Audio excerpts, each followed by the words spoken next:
Welcome to the Attorney Talk Podcast, sponsored by Szaferman Lakind with your host, Sam Gaylord, disability litigator in the state of New Jersey. In each episode of the Attorney Talk Podcast, Sam has casual conversations about the law with varied professionals throughout the legal industry.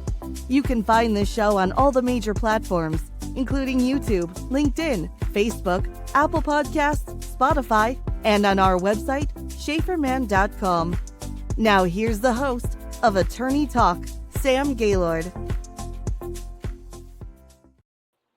Well, thank you, and welcome to another episode of Attorney Talk, casual conversations about the law. I am your host, Sam Gaylord, and I am thrilled today to have with me one of my colleagues at Szaferman Lakind, Max Steinberg. Say hello, Max. Hey, hi everybody. How are you? Thank you for joining me today on the podcast. I appreciate you taking the time and certainly looking forward to our conversation today. Before we get going, one of the things that I always try and do is sort of make it a little bit comfortable for everyone, and slightly uncomfortable. So what I'm going to do is I'm going to ask you to reveal something that other people might not know about Max Steinberg.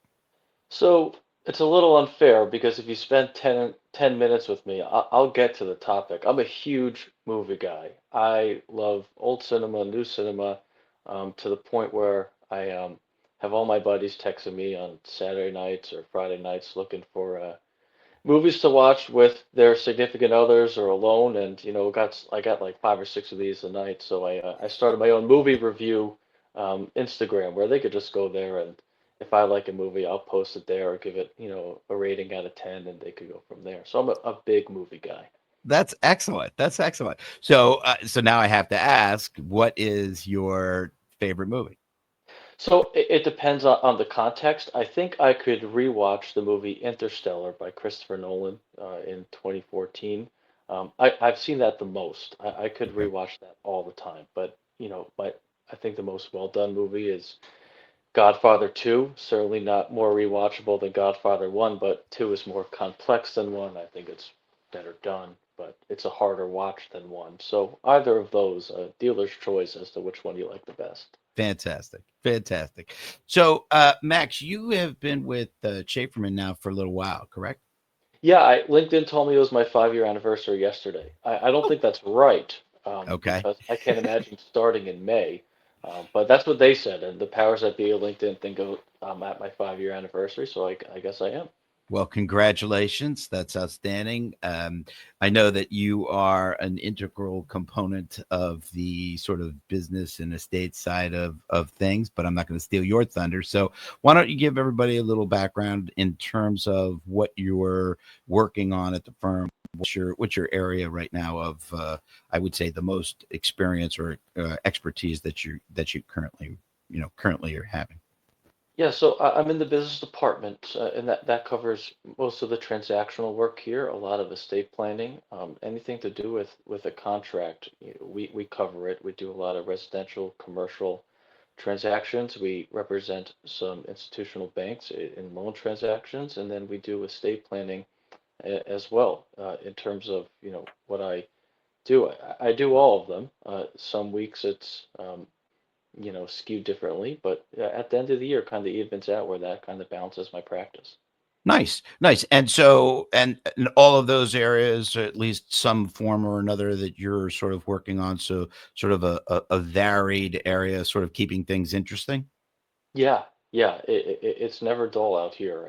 People think, us transactional clients that don't go to the courtroom, it gets a little boring, but it's always fun. All the contracts are different, all the transactions have little quirks, and it keeps things entertaining on our side. Terrific. Now, do you do, as a department, you in particular, do you do any kind of litigation? So I do some landlord-tenant litigation, Mhm. very rarely. Our practice in this department, we do some estate litigation. I personally don't cover the estate litigation. Gotcha. I'm on the planning side, but I try to avoid the courtroom.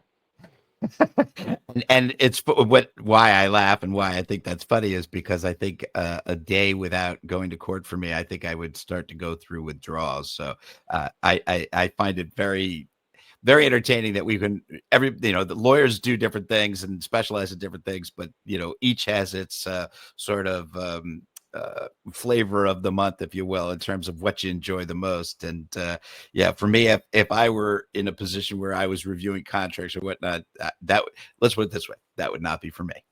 Well, to each their own, right? That's When right. I was in college, I had planned on going to law school, so I took a couple public speaking classes, even TA'd for a public speaking class, and I just fell in love with orating, and I really never get to use it. It's a shame, except for now. You gotta invite me more often because I Well, love we can talking. certainly work on that. We could definitely Yeah, do that. No doubt.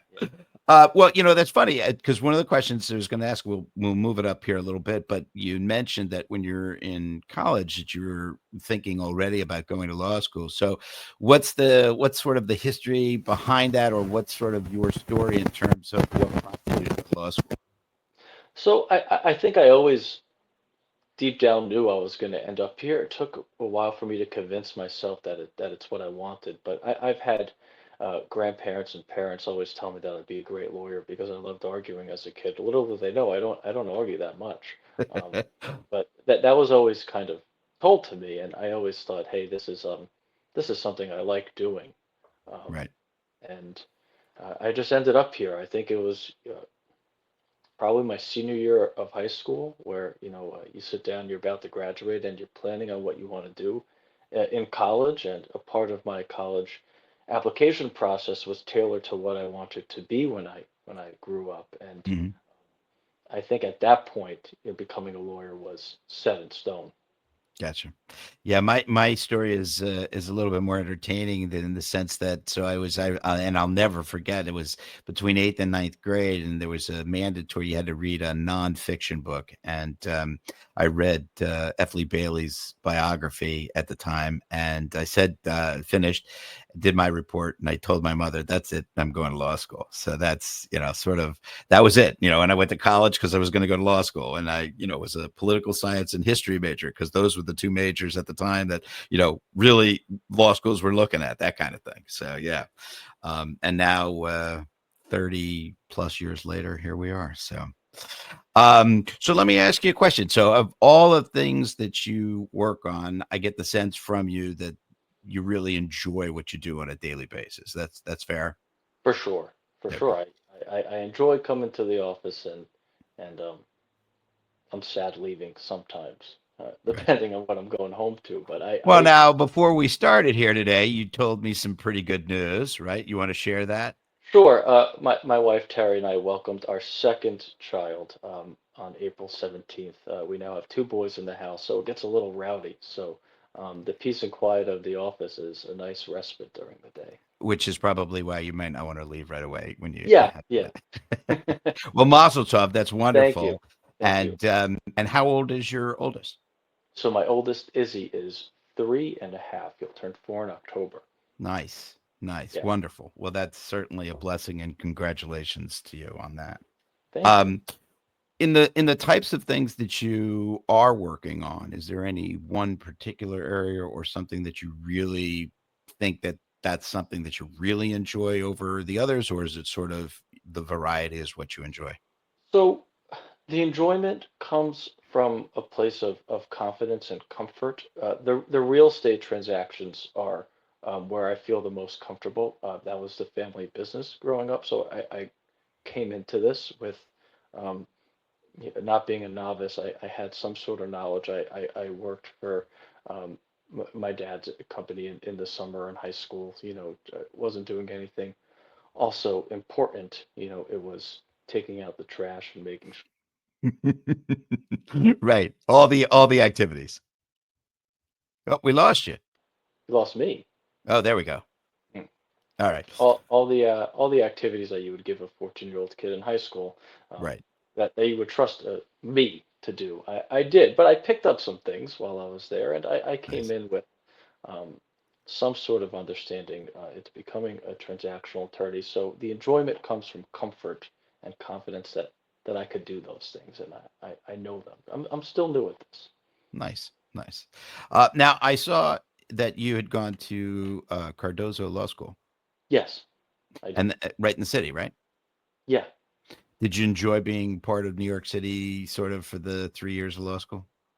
I went to college in New York City as well. So I spent about 7 years in New York City. Okay.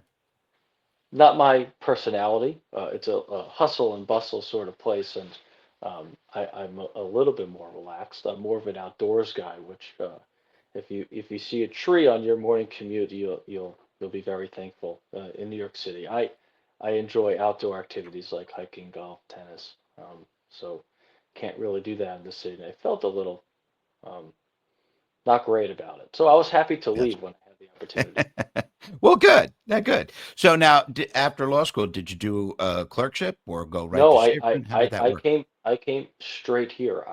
I've always known about this firm, um, and I applied here my first year of law school and got rejected because they don't take first year students from law school. Hmm. Um, Reapplied that summer of 2L, which was 2020, um, and got hired as a summer associate here, was asked to stay on part-time through my third year of law school, and I did. And then I came here right after the bar exam. Oh, terrific. Yeah. Terrific. Now, and who do you specifically work with? I know there's a group over there, but who are you working with? Right now, I'm working primarily with Scott Borsak and Ben Branch here in the business department. It used to be Bruce Satin, but he is leaving us in June for a well-earned retirement. Gotcha. Well, now in the particular areas that you specialize in, can you outline or sort of describe for us what, I know you mentioned you enjoy the variety and feeling the comfort, but tell us, like, I guess, what do you like about who you're representing, right? I would think in the transactional world, they're companies but everybody's people. So what's your sort of take on, or what do you like the most about what you're doing in terms of the people itself?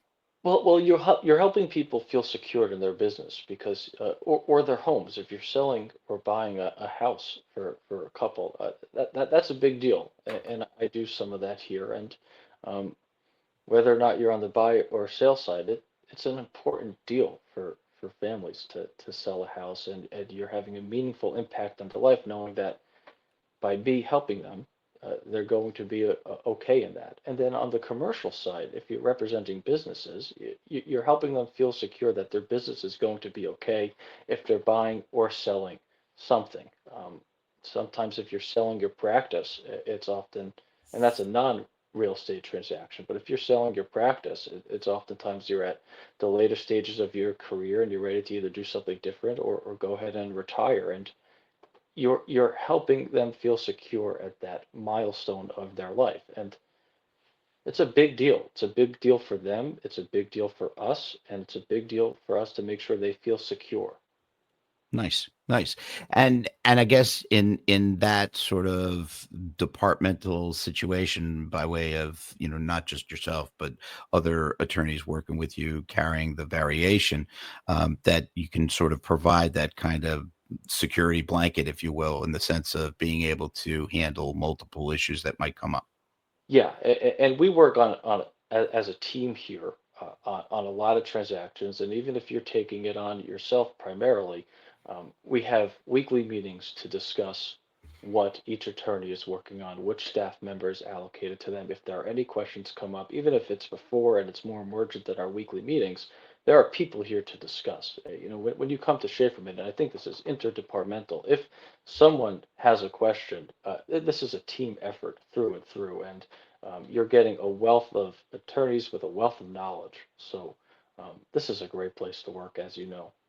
I do, and I, first of all, I couldn't agree more with what you just said. And second, yes, I absolutely love being a part of the Schaeferman family.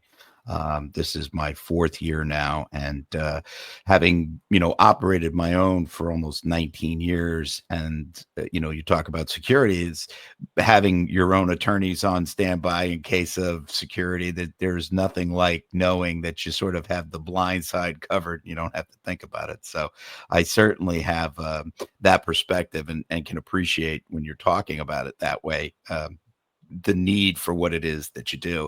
And I think sometimes, at least in my opinion, especially in the what I'll call the intricacies or the details of those kinds of things. The owners want to just get it done and they want to be celebratory about it, but that you got to sort of read the fine print, if you will, and that's what I know you do very well, and I know your team does very well. Is certainly the fine point or the fine print, if you will. Um, is there, without obviously revealing any of the names or people, but is there anything in particular that you're currently working on that sort of has the juices going more than something else? There's always something. Today, we had a couple of significant transactions that we spent a long time working on finally close. In fact, a couple of hours ago, we had a nice transaction that I spent a lot of time on finally get to the closing table. We represented a bank in a loan transaction that um, was a little urgent to get done, and it got closed today. So that always feels good going into a long weekend that you accomplish something because it's not often. Sometimes these transactions could take a while, so it's not often you could check off like I achieved something this week or this couple of days. But to have one get done and just take it off the whiteboard that's behind this computer screen is always a good feeling. There's nothing like a good checking off of a to do. Yeah. That's right. That's right. That's right. Now, I know that you had mentioned earlier, and I know that from my interaction with you guys, that you do a lot of banking work. I presume that you're representing many banks or several banks over the course of the industry, if you will. Yeah, and it's a big honor for us because they trust our firm and we have to get on an approved list and they have to meet with us and it's a takes some effort to get on their approved counsel list and for them to not only put us on their approved counsel list but to entrust us with their transactions is um, a really great honor. We don't take it lightly. We take every transaction very seriously and um, it's really great that they believe in us that we could get the job done because we know we can, and for them to, I guess, ask us to do it means a lot. Nice. Is there a distinction or any kind of difference when you're sort of representing an institution, if you will, versus, let's say, mom and pop company that wants to sell, or is there any kind of big difference as you look at it, or pretty much you sort of go in with the same glasses, just the facts are different? It might be different elsewhere, but we treat every client as strict and to the book in terms of what we need to close a transaction and to feel secure, as if they are one of those institutions that's bound by regulations to be secure. So Mhm. there's really no difference on our end because of the level of security and attention we provide. It may be different elsewhere, but not here. We go by the book and our checklists of what we need to ensure a transaction is clear to close, regardless of who the client is. Terrific. Is there any particular area or any particular type of transaction that you may not be working on now, but you said to yourself, I'd really like to try that, or I'd really like to learn that? Anything that sort of, I guess, sort of generates the creativeness of Max Steinberg? Yeah, I had just, I guess, in the past year or so, dealt with a liquor license transaction, and I came in pretty green. I love to learn more about it. I love to have that in my repertoire to provide to clients that want to open restaurants or are looking to acquire a business that already has an established liquor license. The laws are significantly changing, as I understand. I'm not super familiar with them, but I'd like to be ahead of the curve on that and to get that under my belt, hopefully soon. Terrific, terrific. Yeah, and again, my experience has always been in, what I focus on, the disability litigation, and that in and of itself is sort of that niche. And when you sort of find that little niche that you can carve out, and you become the go-to person, if you will, in terms of, oh, I need a liquor license, or oh, I need this done. Oh, you know what? I got to call Max Steinberg because I know that he sort of has that niche locked up, that kind of thing. Yeah, the issue with liquor licenses, I mean, in the transaction I dealt with, this was an issue, and I imagine it's an issue all the time, is that there's a window to get that liquor license transferred, and it may be different than the actual closing date of the real estate transaction, and you really have to try to either get them perfectly lined up or work out some sort of interim agreement, and that could be difficult. It was difficult in that scenario, and I think with more experience and more dedicated time to learning about it, I could be the liquor license expert here at Schaferman Lakind. And why not? The liquor license guru. Absolutely. Okay, so a practicing attorney for 5 years. Your first year was COVID, as you know, and then a year or so after, certainly dealing with all of that, and now sort of removed from COVID a little bit. Is there anything that you've noticed in your practice window that has changed in terms of the way in which you handle what you do and specialize in, based on that particular change? Yeah, I just want to clarify that I was a practicing attorney for 4 years. I came here that first year I was a law student, so I was not Got practicing yet. To directly answer your question, I came in uh, to work here in 2020, like during COVID. So it's hard for me to answer what happened prior, but I could tell you from what I've heard is that a lot of our transactions are have moved to remote closings. So I don't need to show up to a closing table in a suit and tie. It's done on the computer. Mhm. It has its perks that I the travel time is saved. I could handle more than one closing a day. Um, but I'm also not there. So more mistakes happen at the closing table, and we have to keep a keen eye on the scans that we see to make sure everything was done properly instead of having a raw set eyes at that table.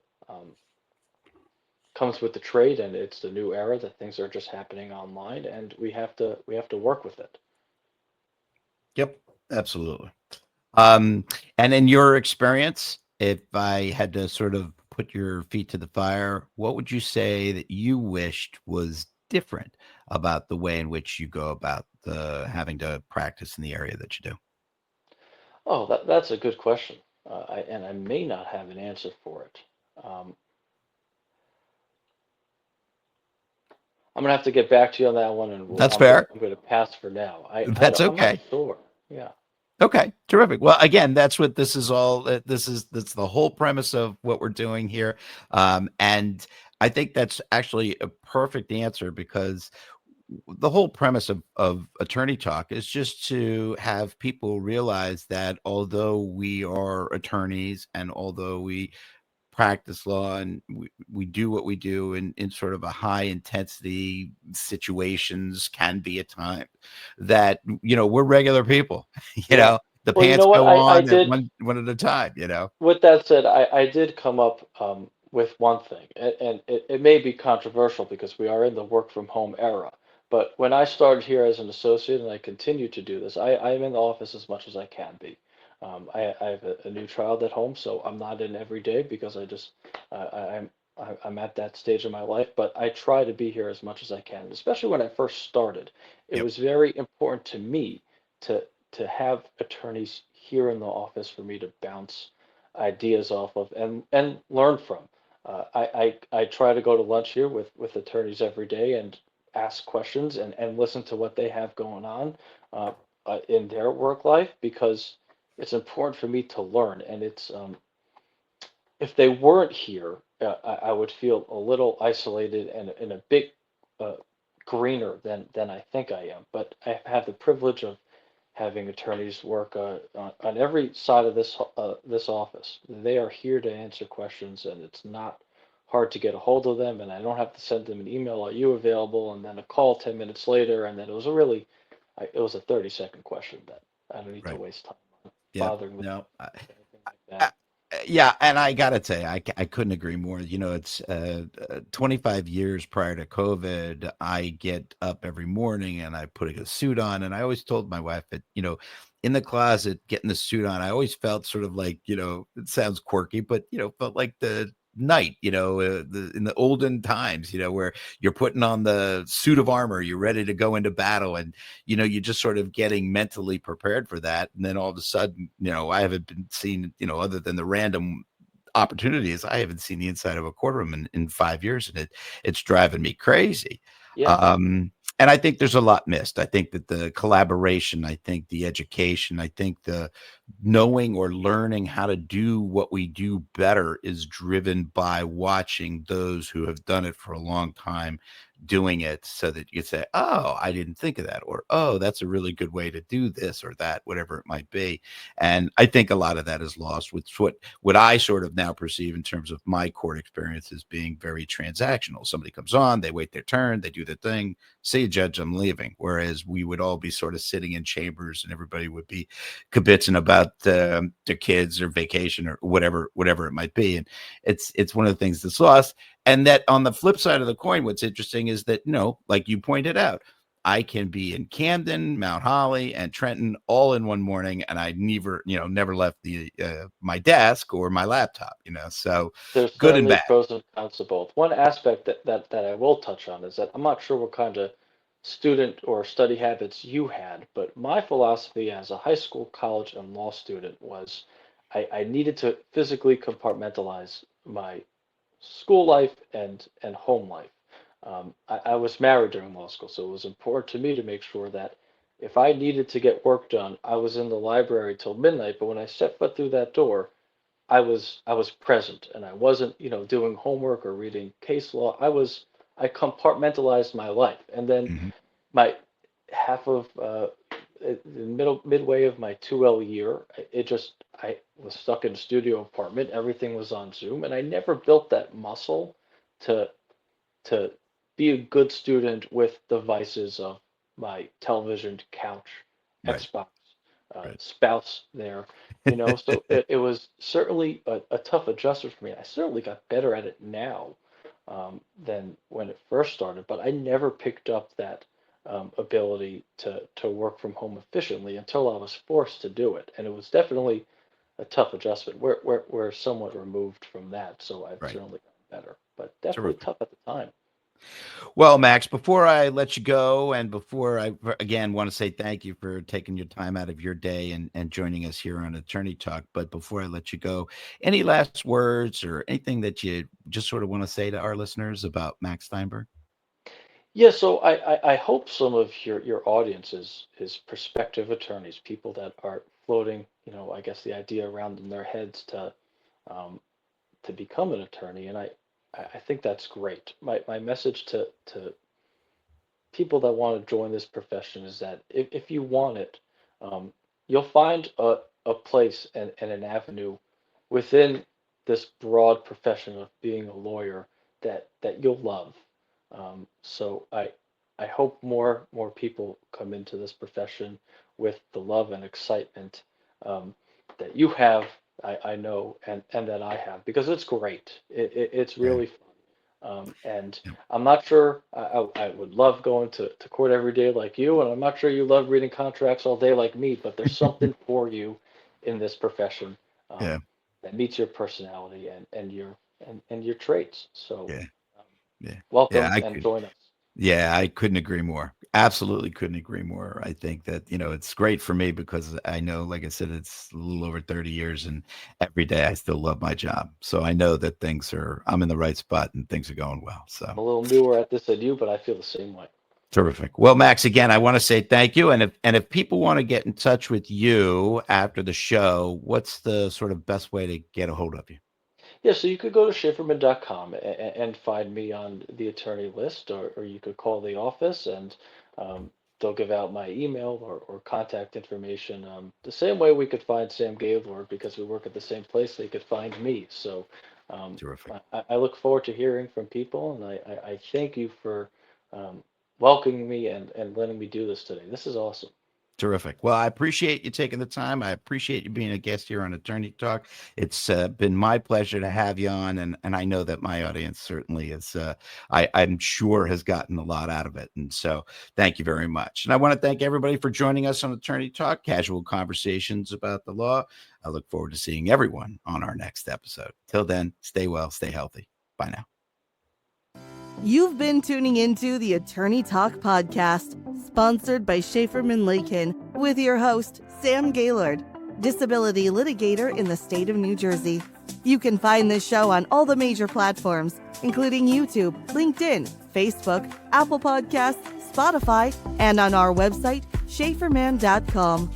Thank you for your positive reviews, comments, questions, and for sharing this show with others.